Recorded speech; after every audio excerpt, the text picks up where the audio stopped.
it's come a long way from, like you said, 3-4 decades ago when we started this whole thing. I mean, back in 1976 here at Sunset Beach, you'd be lucky to get 5 guys that wanted to paddle out. Between J.Florence and Jordy Smith, let's start here with J. J on a 6'2" Pizel Ghost, and J doing what he does out here. Just solid. Nice little start for J.Florence, but I feel, Flick, that he's going to need more than that to get past Jordy Smith. As we just break down this last one, this is John's first wave of this quarterfinal matchup. Just that trade good at. Backs it up with another one here, but I don't think this, if we just look at past performance during this event, in my eyes, this isn't going to factor in. Jordy Smith on the prowl here. Here we go. First wave of Smith. Screaming down the line, has to punch out. So early advantage to J.Florence. J out there with priority. And people say, well, there we go. So here we go, Kiefer. Here we go with Jordy in the foam here. Carves that Smith shape on rail. One more time with a vicious hack, and that's the power that we like to see from Jordy Smith here at Sunset. Looking to finish this thing up in the lip variety. Solid surfing. Jordy Smith will take the lead after that wave score clocks in, Flick. As we break it down here.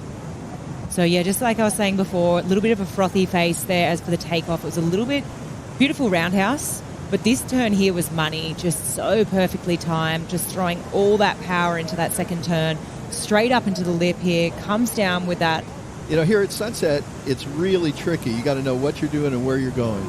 Jordy Smith knows what he's doing. He pulls into the barrel, treads through this barrel, fights his way out of that. Jordy, talk about knowing what you're doing.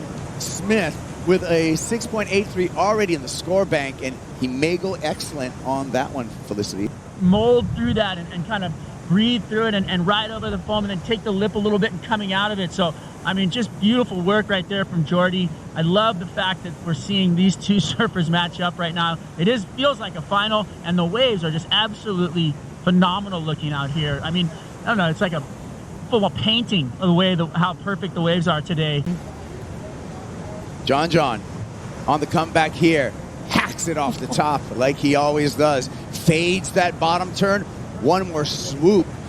The foam doesn't bother J. He kicks out, so we're going to wait for 2 scores to set the situation here at the 17-minute mark. This is a day for you out here.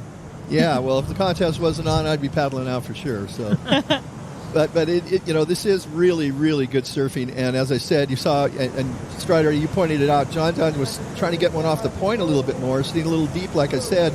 And it's so hard, to be in the right spot because you don't know whether to go deep like that and hope for the best. Or as Jordy did, he lucked out on that one and got that inside tube, and the score showed it. Going through the replay here, this happened with a 7.33 for Florence, Flick.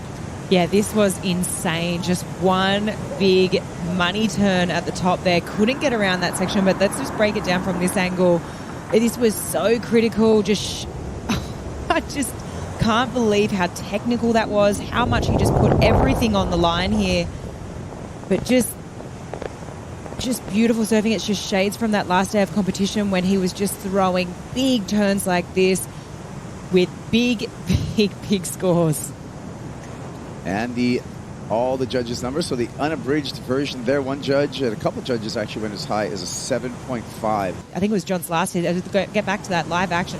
J rolling into this one. Big hack there. Medium-sized wave. He's going to get 2 turns.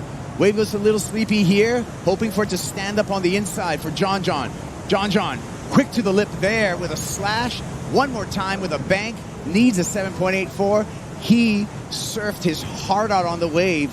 Randy, I think the only thing, maybe the size might be something of concern, but he needs a 7.84. And as Felicity said, you watch this maneuver. Now watch he comes off and look at this right there. That's, he's getting the points scored up, and he does it again. And the wave is just dying out on him. I mean, he literally is coming through almost to Val's Reef.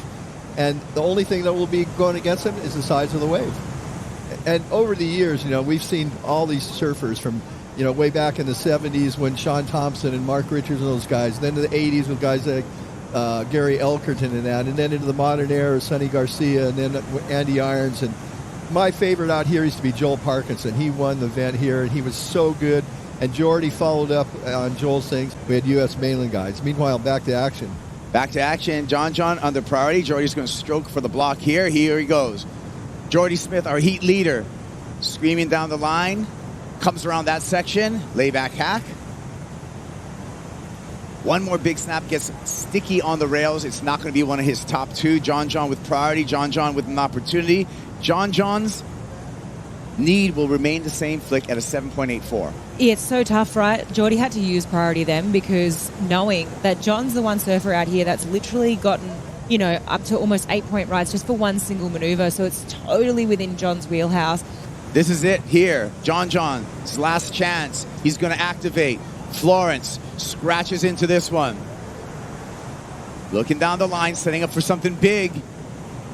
Has to skip that section, needs something huge, throws it up, and catches the rail, goes down. John Florence will take an equal fifth off of Sunset Beach. His in-form surfing, J.Smith, on to the semifinals. There's the numbers.